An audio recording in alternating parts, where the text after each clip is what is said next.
Metrópolis con ustedes. Buenas noches, buenos días, con muchas informaciones, con un recuento trágico realmente. Algunos siempre tienen la cábala que cuando se acaba el año siempre hay tragedias, siempre hay noticias luctuosas. A veces hay explicaciones por el tráfico, por la ingesta de bebidas, por el malestar, a veces las depresiones de las personas, pero sí hay saldos trágicos cuando el año está acabando conforme a las estadísticas por muchas razones. Esta semana, que ya es casi despidiendo el año, tenemos que comentar definitivamente ese accidente fatal, un accidente fatal por la cantidad de víctimas. No hubo personas a salvo cuando se precipitó la avioneta privada en el Aeropuerto Internacional de las Américas.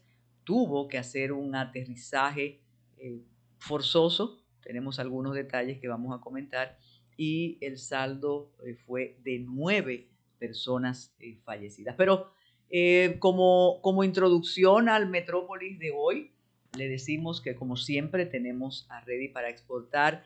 Tenemos que seguir dando gracias a todas las personas que durante tanto tiempo, como dice uno de nuestros compañeros de aquí, nuestro editor Merlin Rosario, diga otra vez desde 1998.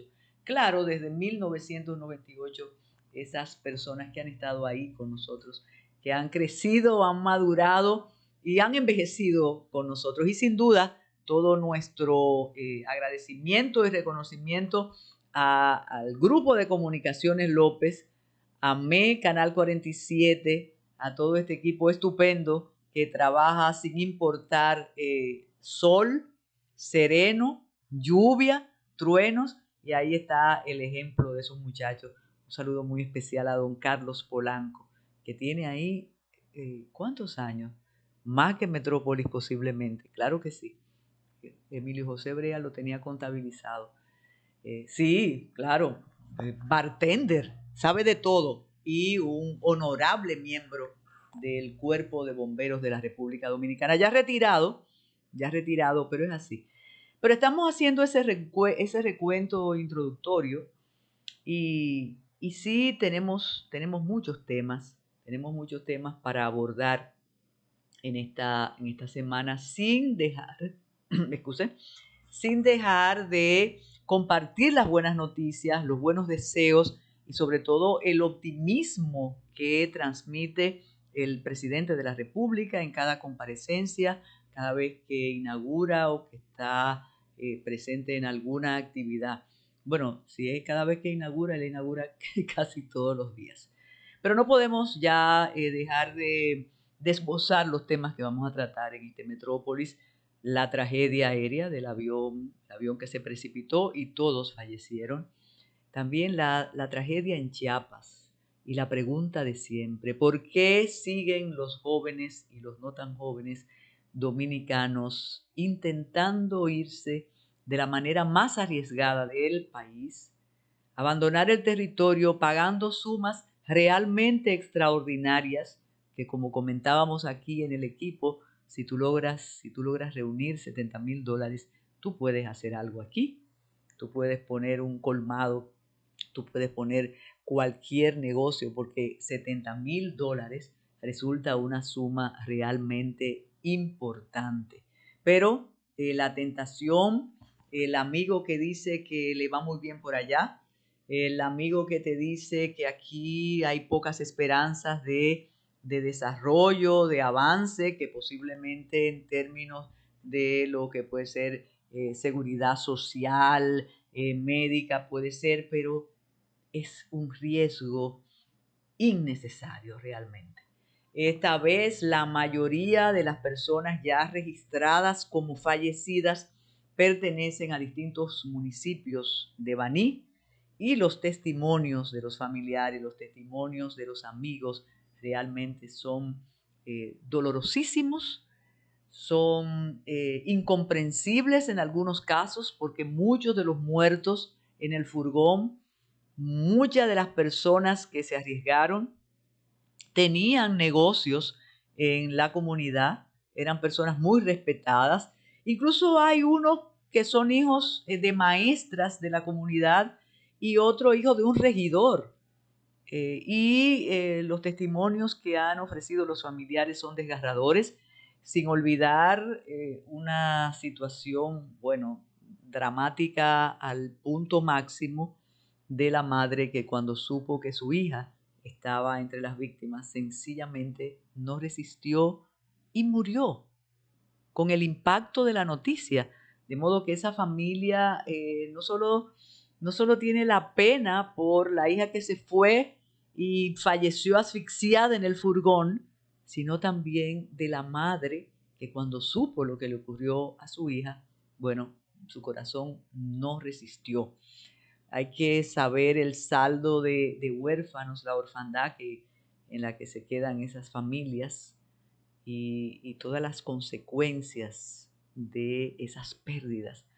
Hay un dato realmente estremecedor y es que muchas de las personas que se arriesgaron a salir de aquí y a seguir la ruta del traficante hasta llegar al furgón en Chiapas, tenían en su familia personas que se habían ido de la misma manera, algunas con éxito porque habían llegado al lugar donde querían llegar, pero otras con las muertes que provoca precisamente el atrevimiento de estos viajes sin ninguna garantía.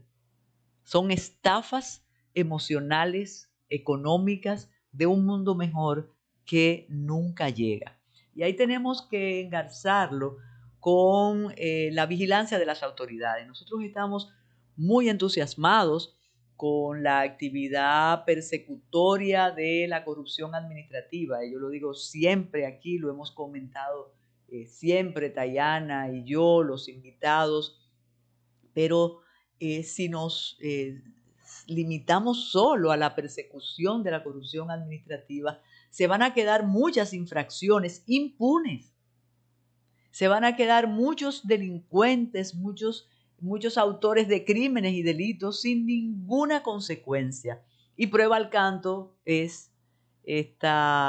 son los organizadores de viajes ilegales, que en todas las comunidades donde salen las personas de esa manera conocen perfectamente quién organiza los viajes, a dónde hay que ir, cómo hay que ir y a quién hay que pagarle. Es importante decir, y yo sé que es repetir, que no se atreven a decir quiénes son.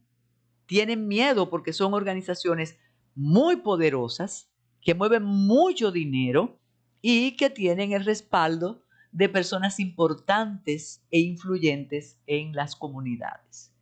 En unos reportajes estupendos que están apareciendo desde que se supo la tragedia del furgón de Chiapas en el periódico Listín Diario, es una constante y lo dice la autora de esos reportajes magníficos. Dicen que nadie menciona nombres, que cuando preguntan, bueno, ¿y a quién le pagó y con quién se reunió? Nadie dice nada. Y todos, evidentemente, saben quiénes los organizan y a quiénes hay que darle el dinero. De modo que eso enlutece a la familia Vanileja, enlutece a la familia dominicana y vuelve el tema a la palestra, porque a veces lo olvidamos y creemos que ya nadie se va en yola, que ya nadie se va ilegal, que ya nadie se va indocumentado y que nadie utiliza pasaportes y documentos falsificados, y eso no es así.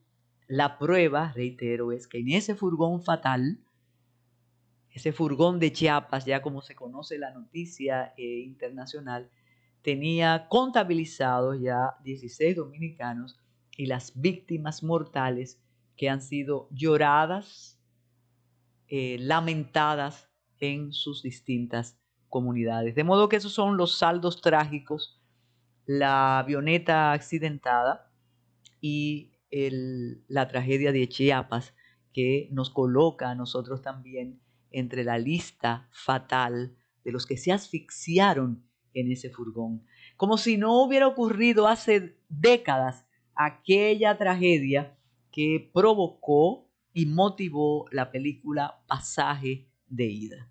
Vamos a hacer una pausa para continuar con los detalles de la tragedia del avión, para hablar además de la vida y obra de Marta Olga García Santamaría, que se despidió la semana pasada, el miércoles, después de una larga enfermedad. Hacemos una pausa, Smerlin.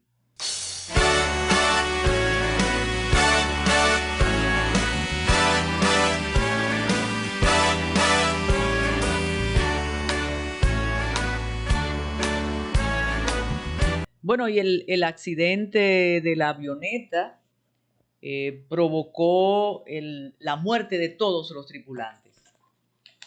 Son accidentes que siempre, los accidentes aéreos, no es difícil que se pueda sobrevivir a los mismos. Son menos frecuentes que los accidentes de tránsito, pero cuando ocurren, definitivamente son fatales conforme a los récords.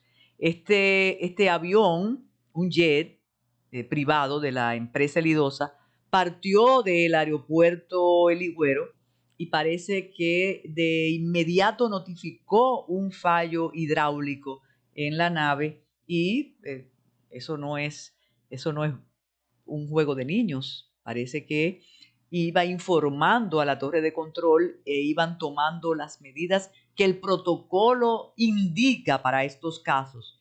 Noten la trayectoria, como el avión se devuelve, parece que camino de nuevo al Higüero, pero la sugerencia, y hemos hablado con expertos en aviación, expertos pilotos que dicen que cuando tiene tanto combustible la nave y hay un desperfecto hidráulico, lo más indicado es lo que hizo el piloto a sabiendas de que el riesgo era 99.9, porque al tener los tanques llenos de combustible, la avioneta se convierte, el avión se convierte en una bomba. Y si eso explota, bueno, lo que ocurrió.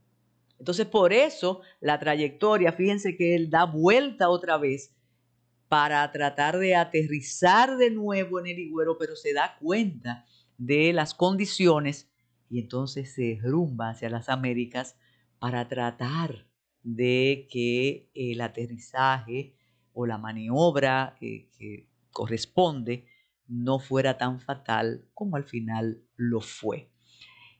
Hay cantidad de especulaciones, todavía no se puede establecer nada concreto.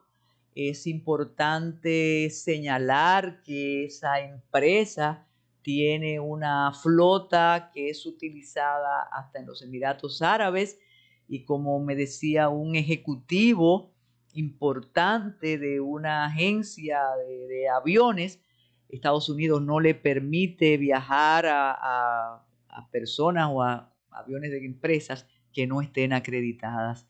De modo que eso ocurrió, lamentable el deceso de esas 9 personas. Y aquí tenemos un recuento de accidentes de aviación en los últimos años realmente fatales. Aquí parte el reporte desde el año 1996, pero el país tiene en su inventario aquel accidente del 15 de febrero de 1970 del avión de Dominicana de Aviación, donde iba un equipo completo de pelota, donde iban figuras emblemáticas del deporte y donde iban 3 familiares de Antonio Inver Barrera, su hermana, su esposa y su hija. Y eso fue, no quedó nada, quedaron los restos de las cosas flotando en el océano. El recuento parte del 1996. En el 1996 el vuelo 301, fletado por una filial turca desde Puerto Plata, iba a Alemania y el Boeing se estrelló minutos después de despegar. Murieron 176 personas y sus 13 tripulantes. Después, en el 2013, un pillán de la Fuerza Aérea Dominicana durante un show aéreo.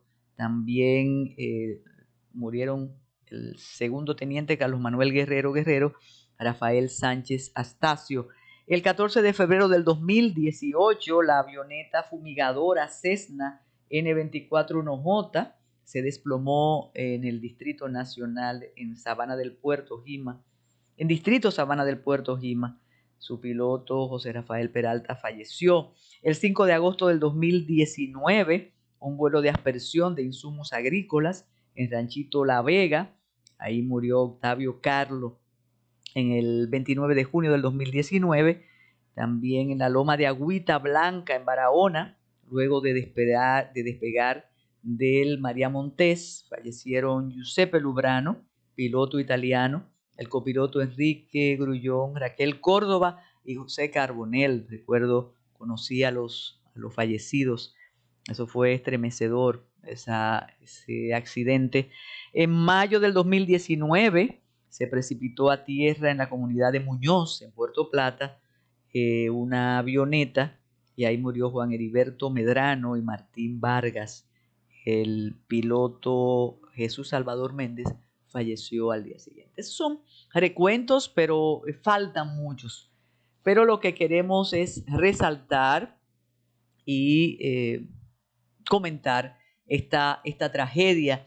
Y de alguna manera, yo sé que en estos momentos las pasiones están muy al rojo vivo en nuestro país, en todos los sentidos, pero tratar de no politizar esta tragedia, porque debido al propietario de la empresa, las especulaciones son sórdidas, más que inhumanas. Lo que se ha hecho con ese accidente y la referencia al dueño de la empresa deja mucho que desear de cómo nos estamos comportando los dominicanos y las dominicanas. La verdad que ese punto de crueldad y de irrespeto a la vida de los demás ya se está haciendo marca redes en la República Dominicana.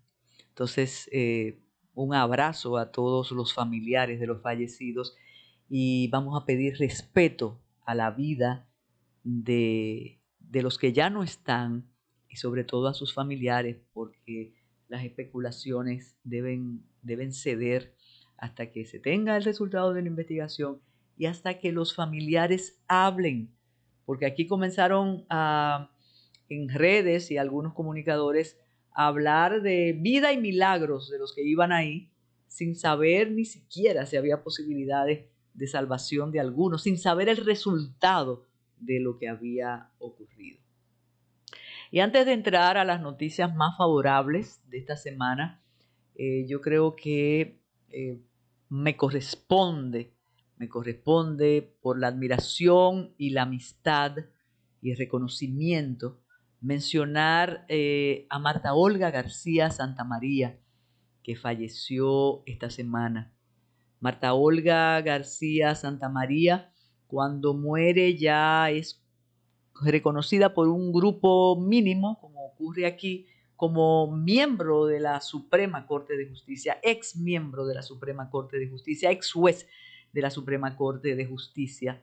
Pero Marta Olga García tenía toda una vida de logros, de compromisos, de aportes a la sociedad dominicana, como ciudadana, como feminista, como jurista, como socióloga, como dominicana empeñada en lograr cada día que fuéramos mejores. Marta Olga vino en los años 60 con un discurso absolutamente subversivo e innovador, luego de estar haciendo unos estudios de nivel superior en Lovaina, Bélgica. Vino con una maestría en sexología y la verdad que escuchar a Marta Olga con todos unos parámetros que nunca habíamos oído, con todos unos principios que nunca se habían comentado en la República Dominicana, era realmente abrirnos la ventana a propuestas de la vida que desconocíamos. Marta Olga también tuvo una trayectoria importantísima en la redacción de leyes que intentaron cambiar el estatus de la mujer dominicana. Fue la primera directora de la Dirección General de Promoción de la Mujer, que así se llamaba lo que luego fue Secretaría de la Mujer y después Ministerio de la Mujer. Profesora durante más de 30 años, amiga entrañable de Liseló Marte Hofis, otra pionera feminista y de una nunca valorada en su extraordinaria dimensión, como lo fue Margarita Tavares Vidal, también como Carmen Josefina Lora Iglesias, ese grupo de mujeres que ahora el relevo feminista no es que no recuerda, es que no conoce. De modo que el loor y el reconocimiento a una dominicana extraordinaria como fue Marta Olga García Santamaría. Ahí tenemos una de sus últimas entrevistas concedida a la revista Mercado. Adelante, Smerlin, y paz a Marta Olga García, pero siempre en la memoria de quienes la conocimos y valoramos su legado. Adelante.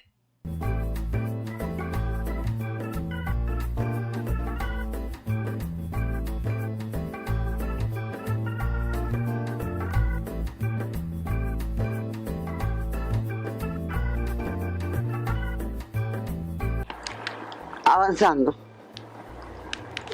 luchando por ajustarse a lo que debe ser un poder judicial, la garantía de derechos y sobre todo el manejo y la modernización de las normas jurídicas y la defensa de principios en lo que nos comprometemos los jueces que pertenecemos a él. Y sobre todo porque creemos que la República Dominicana no llegará a ser nunca el país que debe ser si no tiene un poder judicial fuerte. Y por eso estamos tratando de fortalecerlo. ¿Qué falta para hacerlo? ¿Qué falta para hacerlo? ¿Qué falta? Imagínense, yo no puedo señalarle qué falta porque faltarían muchas cosas. Pero sobre todo, faltaría un presupuesto adecuado para que se puedan cumplir las funciones, como ocurre en este país con casi todo. Se necesitan siempre fondos, porque este es un país de grandes necesidades, más educación, y por esa razón estamos tratando de difundir los compromisos del Poder Judicial y la manera como cada día los dominicanos deben sentir confianza en el Poder Judicial para nosotros garantizarle y seguir garantizando los derechos. Y yo por lo menos estoy dirigiendo ahora, coordinando, mejor dicho, la Comisión de Género del Poder Judicial, lo cual es un trabajo más dentro de todo lo que he hecho en favor del género, de la mujer, del hombre, de los derechos humanos, del hombre y la mujer dominicanos.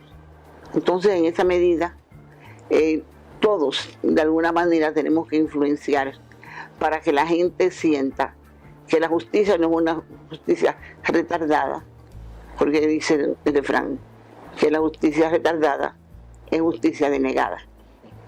Y entonces nosotros creemos fundamentalmente que hay que hacer un poder judicial expedito, asertivo, capaz de dar las respuestas cuando se necesitan y sobre todo actuar con equidad y con justicia. El poder, capacidad. Poder depende, porque el poder puede ser poder económico, poder político, poder social, poder de influencia, todo depende, por eso que ahora le llaman diferentes poderes del Estado. Todo el mundo es un poder ahora. La prensa, los poderes mediáticos, el poder ejecutivo, el poder judicial, los que están llamados a gobernar, a hacer, a influir. La riqueza es poder. Bueno, pero también es poder la voluntad. Cuando usted quiere hacer las cosas y si quieres servir, como le digo, si quieres de algún modo influenciar y abrir caminos, eso se llama poder.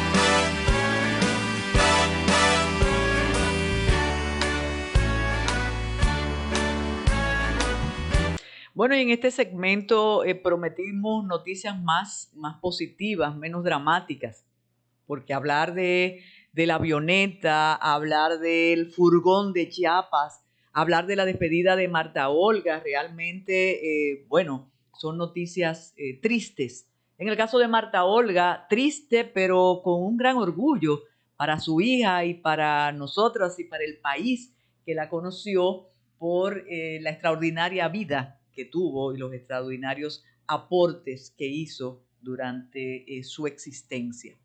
Y antes de lo bueno, no podemos dejar de mencionar lo que está pasando con el tránsito en el Gran Santo Domingo. Me decía el licenciado Luis Miguel Pereira que el problema no es el del Gran Santo Domingo ni del distrito, que en Santiago la situación está igual. Yo agrego que en La Romana, en Puerto Plata, es un asunto de tener una cantidad de vehículos extraordinarios, seguir entrando más vehículos al parque vehicular, decir que faltan todavía más vehículos para el transporte de cada uno de nosotros, hablar del mismo tema de la necesidad de transporte colectivo, de necesidad de autobuses, de necesidad de metros, de tranvías, pero la verdad que lo que está pasando en el Gran Santo Domingo es una situación de gravedad que siempre voy a recordar, y ahí me ayuda Carlos Polanco y es Merlin Rosario para hacerlo, al arquitecto Emilio José Brea, de esa presencia siempre inolvidable aquí en Metrópolis, que cuando comenzaba noviembre, e incluso antes de que existieran los centros comerciales en esta zona, sobre todo el Ágora y Galerías 360, que decíamos, bueno, en la época de diciembre vamos a hacer los programas por la mañana, porque ya por la tarde, con las fiestas, con la presencia en las tiendas, eso era antes de la pandemia, aunque ahora con y sin pandemia las tiendas están llenas, y decíamos que el tránsito era muy difícil. Yo he recordado mucho a Emilio José Brea en esta época, porque ya no es asunto de dejamos el automóvil en la Abraham Lincoln o entramos a la Plaza Andalucía para llegar aquí al canal. Es que no hay posibilidad de desahogo, ni de salida, ni de alternativa. Y ni siquiera las famosas horas pico. Ya no hay horas pico en el Gran Santo Domingo, menos en el distrito. En días pasados yo tenía que visitar al canal, a Carlos Polanco, para buscar algo que nos habían dejado aquí. Y la verdad que desistí porque era sencillamente intransitable. Pero esos son casos concretos y personales, que si voy o no voy.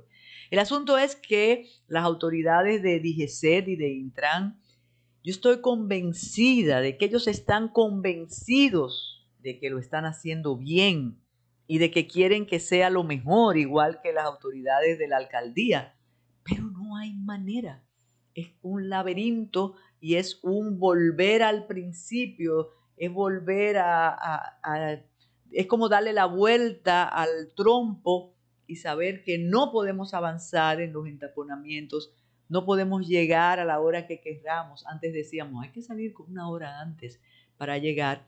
Y cada día sencillamente se agrava. E insisto, sé que la intención es la mejor y que están trabajando para hacerlo mejor, pero cuando yo veo en calles aparcando a los dos lados, digo, bueno, por aquí no pasa ni la DGCET ni Intran, porque por ahí debíamos comenzar.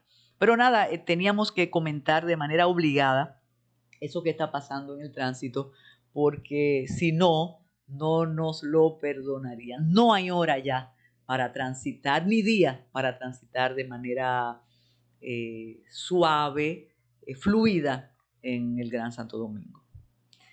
Bien, y en Puerto Plata hay algarabía, hay realmente un entusiasmo y una confianza en que todo lo que estaba pendiente, y tenemos que reconocer la labor que hizo la antigua gestión de turismo, tanto en el este como en el norte, pero que con el cambio de gobierno, con el cambio de perspectiva y con la pandemia sencillamente se había frenado. En el caso de Puerto Plata se había frenado desde hace mucho y aquí hemos tratado ese tema hasta el hartazgo, porque incluso hemos dicho y hemos denunciado que al parecer los hoteleros del este nunca han querido que el norte prospere, aunque el norte fue pionero y la primera región que se abrió al turismo con el auspicio de aquella administración de Balaguer y de Fitur, del Banco Central, fue Puerto Plata y tuvo realmente un momento de esplendor. Yo recuerdo, y está consignado así en un trabajo literario mío, cuando el Bohème llegó a Puerto Plata, todo cambió. Eso fue comenzando en la década de los 70 y el Bohème, el barco, trajo de todo y cambió la faz de Puerto Plata. Luego se fueron descuidando los hoteleros.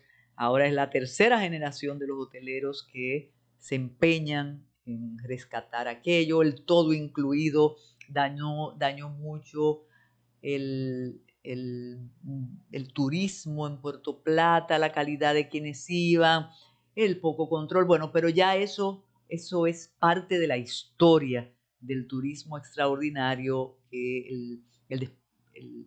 la riqueza que llevó el turismo a Puerto Plata. Y como siempre decían los expertos, esos picos después traen su descenso, como pasó en Cancún, en México. Pero ¿qué ocurre ahora con la rehabilitación del puerto en Puerto Plata? Además de Ámbar Cove, que es privado, este también es privado, pero con la reanudación de lo que le llaman el crucerismo a Puerto Plata, el entusiasmo de la comunidad es sencillamente extraordinario y tenemos que ver las imágenes de ese impresionante crucero, de ese impresionante barco cuando llegó a la costa atlántica y cómo el pueblo se sintió que había llegado, bueno, la caravana de los sueños, llegó la carabela de Colón. Bueno, no, exacto, la carabela de Colón no, pero estuvo el presidente de la República y todas las autoridades puertoplateñas estaban realmente de fiesta y celebrando el inicio de la nueva etapa de renacimiento turístico en Puerto Plata, que ya venía, ya la gestión de David Collado se había ocupado y reitero, vuelvo atrás, recuerden las pugnas este-norte, nos sorprendió de manera absolutamente favorable que el presidente decidiera que la cumbre, la reunión de los presidentes Costa Rica, Panamá, se celebrara en Puerto Plata. Y yo dije, pero menos mal. Y ya eso era un anuncio, un auspicioso de lo que quiere la administración actual con Puerto Plata. Por ahí se dice también que viene la autopista del Ámbar, que eso permitirá un flujo rapidísimo y constante a la costa norte, de modo que nos unimos a la celebración de la comunidad puertoplateña y sabemos que es proverbial la hospitalidad de la costa norte y ojalá sea el principio de una etapa realmente esplendorosa que necesita la zona.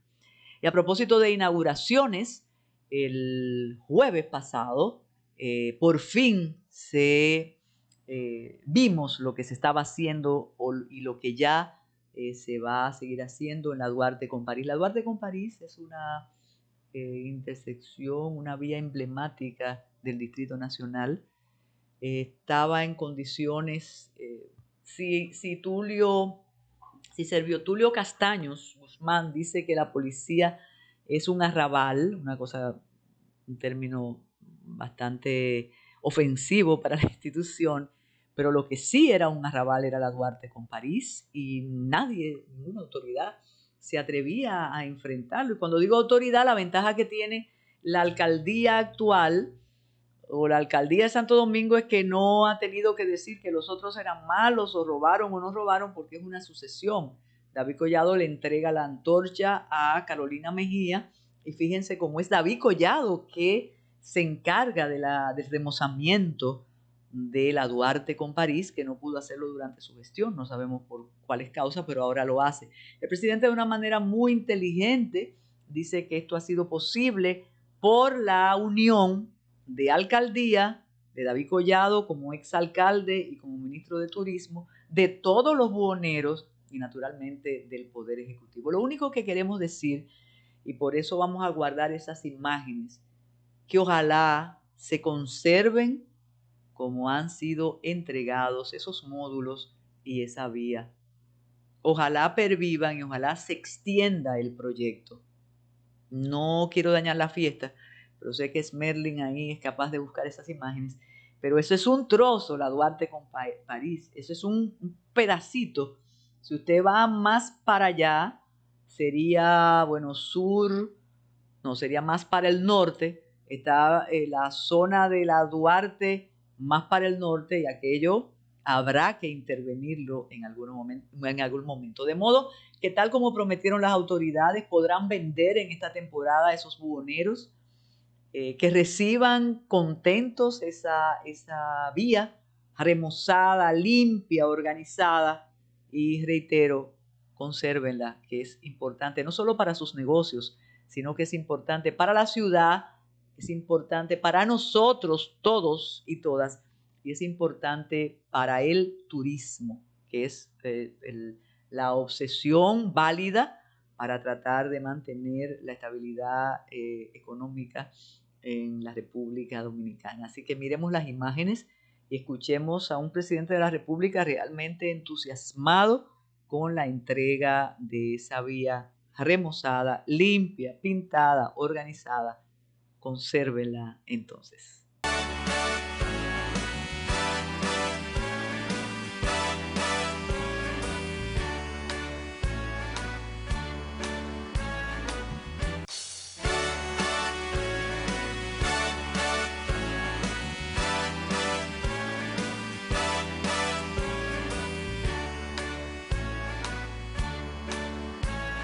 Todo esto se está transformando, al igual que muchas otras transformaciones que tenemos en todo el país.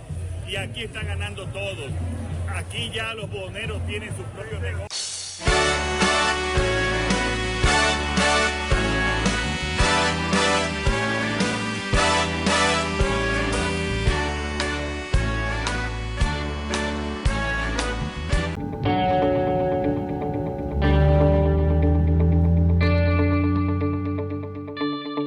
El 2021 fue el año de enfrentar los retos de convivir con la pandemia, de la crisis de la cadena de suministro que nos trajo altos precios, pero también algunas oportunidades de crecimiento para muchas empresas que innovaron y que aprovecharon las plataformas que estaban ahí para apoyarlos, y de las tendencias de mercados que ya se han cimentado a partir de estos 2 años de pandemia y que continuarán haciendo que la exportación de bienes y servicios sean una buena opción para enfrentar la crisis.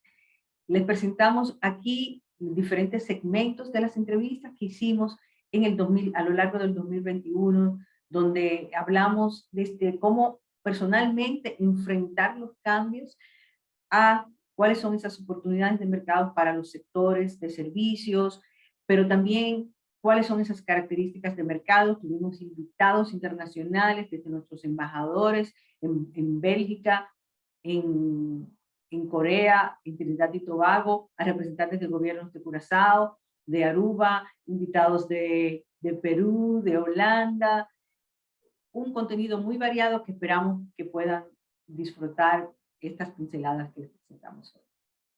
Fíjate que la pandemia ha catalizado tanto el sector de comunicación y el sector exportador a nivel transaccional, que ya vemos empresas tradicionales como Grupo Rica, que ya tiene sus productos en Amazon. Y también Induan, que tiene el café ya en Amazon también, la marca Café Santo Domingo, que es una marca país. Entonces, estas transformaciones y estas aceleraciones han logrado que el empresariado ya empiece a adoptar dentro de su mix estratégico ya las tecnologías como una parte importante. Esto sí. Actualmente estaba viendo, Dayana, en República Dominicana mismo, el National Cybersecurity Index de República Dominicana es actualmente al 52.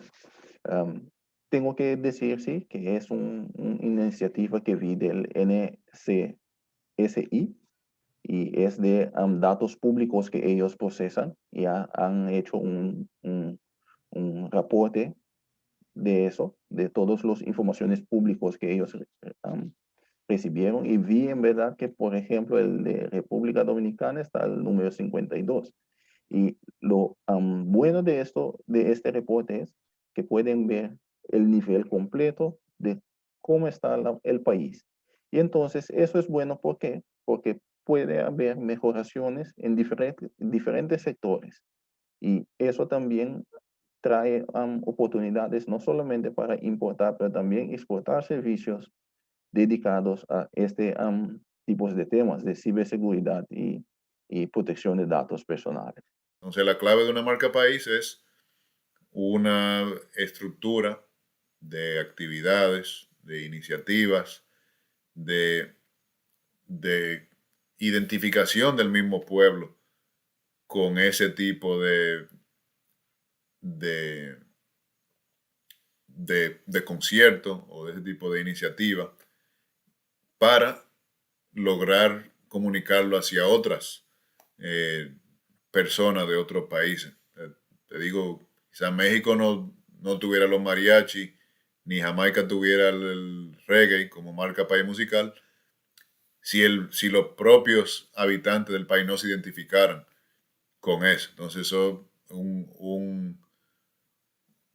una plataforma para construir una marca país. Entiendo que lo primero es que el pueblo se siente identificado con eso. El Viceministerio de Comercio Exterior tiene una serie de responsabilidades que determinan un camino muy específico. Tiene yo las divido en tres responsabilidades básicas. Por un lado, la formulación, la coordinación, el diseño y la supervisión de políticas comerciales de carácter internacional. Un segundo gran grupo de funciones que se pudieran englobar en lo que es integración comercial. Ahí vemos tratados comerciales, los compromisos que el país tiene y las obligaciones en los tratados comerciales internacionales, en los organismos internacionales de carácter comercial, como son la OMC, la UNCTAD, UNCITRAL o CENUDMI, y un tercer gran grupo de funciones vinculadas a prevención y solución de controversias, Estado-Estado e inversionista-Estado. ¿Cómo va el comercio República Dominicana-Aruba? Hay bastante interés, Dayana. Como mencionaste, uno de los ejemplos es el Hub Cámara Santo Domingo, que Exprodesk ayuda a organizar, a ir con diferentes empresas a Santo Domingo, y hay un interés creciendo todos los años. El año pasado, igual que el año anterior, teníamos como 20 compañías ya listo para ir, por ejemplo, a Hub Cámara Santo Domingo, pero por la pandemia eso no se logró. Pero están interesados en diferentes materias, no solamente en verduras y frutas, pero también en material de construcción y diferentes otros productos que República Dominicana puede ofrecer a Aruba. Estamos con un programa de apoyo para empresarios. El gobierno ha estado dando subsidios y también ellos han podido aplicar por apoyo financiero para mantenerse en negocio. También hemos iniciado un programa para empresarios, especialmente para pymes, donde pueden conseguir un coach, un asesor que les puede asesorar a reorientar sus negocios y también a volver a quizás pedir un crédito, un préstamo en el banco para evaluar su empresa y reinventar sus actividades. La República Dominicana reconoció al Caribe anglófono a través de Europa y el Caribe anglófono nos reconoció a nosotros a través de Europa, porque fue a través de los fondos de cooperación regional que nos, no voy a decir nos obligaron, pero nos convocaron y nos forzaron a sentarnos en la mesa con nuestros vecinos del Caribe anglófono sobre todo. Y de ahí en adelante se inició una relación que, bueno, ha tenido sus altas y sus bajas en los últimos 30 años, pero que los resultados están ahí. Hay unos flujos de comercio. República Dominicana con CARICOM es uno de los pocos bloques que tenemos, si se quiere, un superávit comercial si sacamos las importaciones de gas desde Trinidad y Tobago. Y es un mercado de 7 millones de habitantes, si se quiere, con un ingreso per cápita alto y atractivo para desarrollar nichos, sobre todo de pequeñas y medianas empresas dominicanas. Tenemos una página web www.jurinde.com. Ahí donde ingresan van a ver cómo ponerse en contacto con nosotros. Nos envía un correo electrónico. Por cierto, estamos recibiendo contactos interesados de la República Dominicana. Ayer y hoy recibí esos correos porque están interesados en comprar dentro de la zona. Pues eso es Dayana que hace ese trabajo. La comunicación está, el contacto, el interés está. Pues ellos se comunican con nosotros y gustosamente le vamos a guiar durante ese proceso. Es mi departamento o nuestro departamento de inversión y se ponen en contacto conmigo y le voy a enviar la información que se debe hacer. Del comercio, ¿cómo usted ve la perspectiva del intercambio económico entre Europa y la República Dominicana? Bueno, la veo de manera positiva porque después el paro que hubo de la economía aquí en la República Dominicana debido a la pandemia, pero también en Europa, ahora hay una recuperación económica donde en Europa se están invirtiendo fondos que nunca se habían visto antes. Esto significa que ya hay previsiones de crecimiento económico importante en Europa, pero también aquí en la República Dominicana. Estas son todas oportunidades. No, definitivamente Trinidad y Tobago es un socio importante de República Dominicana. O sea, si bien es cierto cuando vemos los números, por supuesto, estamos hablando de que oscila la balanza comercial oscila entre $300 millones americanos en cada año que podamos tomar. De esto, por supuesto, un gran porcentaje es en hidrocarburos, ¿no? En gas natural, urea y otro tipo de cosas. Pero sí es una relación sumamente importante en esos números. O sea, vemos nosotros, en el caso nuestro, exportamos a Trinidad unos $30 millones en diferentes categorías. Están, por supuesto, bananas, plátanos, tenemos otros productos que a mí me llenan mucho de mucha satisfacción cuando los veo, por supuesto, en los diferentes supermercados y eso. Muchas oportunidades, yo creo. Yo creo, por supuesto, a razón de justamente lo que he visto, que con el tema de la pandemia también se abren oportunidades. Y digamos que a la hora de exportar, y eso es uno de los consejos, una de las recomendaciones que yo le daría a cualquiera que se aventure, lo importante es conocer y entender el mercado antes de dar ese paso. Eso es esencial. Hay mucha información disponible, mucha información en la red. Eso es una ventaja que hace años quizás no se tenía. Y si está dentro de la posibilidad de invertir en investigación de mercado, para tener un norte claro de cómo, cuando se dé ese paso, cuál va a ser el plan y cuáles van a ser los pasos que se van a suceder para lograr el éxito. El Ministerio de Industria y Comercio es el responsable de las cámaras.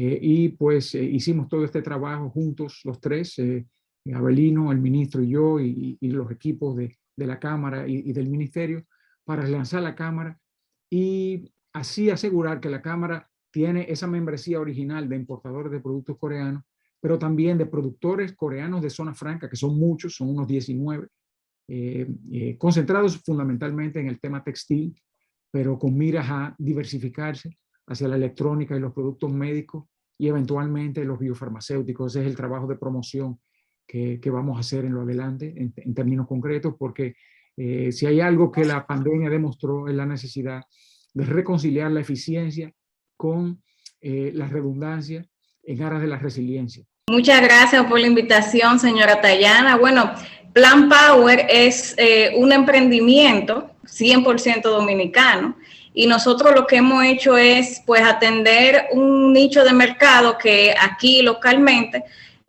no habían opciones en un momento y pues luego de ver que tanto localmente como internacionalmente habían posibilidades, pues nos propusimos exportar. ¿Cuál es ese mercado? Nosotros elaboramos comidas o platos vegan en formato congelado, tanto sustitutos de carne, por ejemplo, una carne tipo pollo, una carne tipo hamburguesa, pero también nosotros rescatamos la gastronomía nuestra y le damos ese twist que sea en un formato basado en planta, por ejemplo, un pastel en hoja, que podamos comercializarlo como un tamal, hacer ese catálogo de comida caribeña que pueda ser apreciado por un paladar tanto europeo como norteamericano, como canadiense, y pueda llegar a esos sitios donde hacen falta soluciones, donde hacen falta variedad de alimentos, donde se consume variedad de alimentos, comida internacional, specialty foods, donde nosotros podemos aportar algo. Entonces esa es la visión general que tenemos como empresa. Y lo que queremos hacer, como tú mencionas en la introducción, en el introito, es no solamente vender el clásico aceite de coco o la piña colada que se vende muy bien en el mundo entero, sino desarrollar productos nuevos, innovadores, de altísimo valor agregado, por ejemplo, azúcar de coco, o vodka de coco, o brandy de coco, o harina de coco. Así que el plan es hacer un acuerdo con los amigos de Filipinas para que nos guíen, para que nos ayuden al desarrollo de una nueva industria, de una nueva visión, de un nuevo plan nacional, donde el coco se convierta de aquí, digamos, a 5 a 10 años, en uno de los principales productos base para la exportación de bienes de alto valor agregado. Casualmente que en ese año LinkedIn, la red profesional y de negocios, lanzó un estudio muy profundo que lo hizo con esa base de datos llena de profesionales de negocios de todas partes del mundo, millones de personas, que empezó a observarlo cómo cambiaban a lo largo del tiempo, cómo cambiaban de industria, cambiaban de profesión o dejaban su profesión o su empleo y se lanzaban al emprendimiento. Y entonces notó un patrón y era que de cada 5 años a lo sumo, la gente hacía un cambio importante en su vida profesional, cada 5 años. Entonces, o cambiaba de industria, o cambiaba de trabajo, y se quedaba en la misma industria, o cambiaba, o dejaba simplemente la industria y el empleo y se lanzaba al emprendimiento. A veces esa reinvención venía como consecuencia de una situación forzada, a lo mejor te despedían, y a veces simplemente tú te reinventabas desde el éxito. Usualmente, algo que suelo decir con cierta frecuencia es que seguimos viendo a la comunidad con discapacidad desde la óptica social, desde el asistencialismo, cuando existen un montón de posibilidades de productividad y que eso impacta directamente el desarrollo del país. nos decías que el 5%, del 5 al 10% de la población mundial vive con algún tipo de discapacidad. En Latinoamérica es el 15%, o sea, 90 millones de personas viven con discapacidad en Latinoamérica, y en la República Dominicana 12.3% de los dominicanos, según el censo 2010, es decir, todavía yo no estoy contada ahí, yo adquirí la discapacidad en el 2012, esto equivale a 1.160.000 dominicanos con algún tipo de discapacidad en el país. Empezamos con Pretty Busy Club porque los últimos 10 años en conjunto que hemos venido trabajando, tanto en la parte de incubación y preaceleración de empresas, así como en la parte estratégica del negocio y de la comunicación y del marketing, fuimos viendo el hecho de que hacía falta una casa, hacía falta un lugar donde realmente hubiese un acompañamiento real y una dirección para apoyar a emprendedores y para apoyar a cualquier persona, independientemente de la etapa en la que se encuentre, en el desarrollo y en la estructuración de su negocio y de su modelo. Por lo tanto, también nos fuimos dando cuenta que se iban sumando todos los años cada vez más mujeres en el liderazgo de estos emprendimientos y de estos negocios. Entonces, es una realidad que nosotros las mujeres tenemos una realidad diferente y tenemos muchos sombreros, tenemos diferentes cosas que tomamos en cuenta en nuestro día a día. Por lo tanto, Pretty Busy Club es una casa que apoya primordialmente al emprendimiento femenino, no obstante no somos exclusivas y vale la pena resaltar esa parte porque también tenemos hombres dentro de nuestra membresía, pero donde nos enfocamos en que realmente haya información curada en español que te brinde ese paso a paso de esas cosas que no te puedes saltar para que tú tengas un modelo de negocio que sea accionable y que sea sostenible sobre todas las cosas.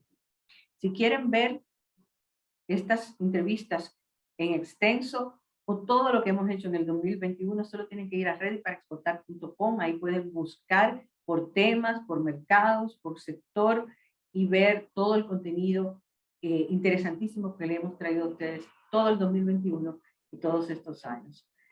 Aprovechamos para desearles unas fiestas llenas de tolerancia, de solidaridad, para disfrutar en familia y en salud.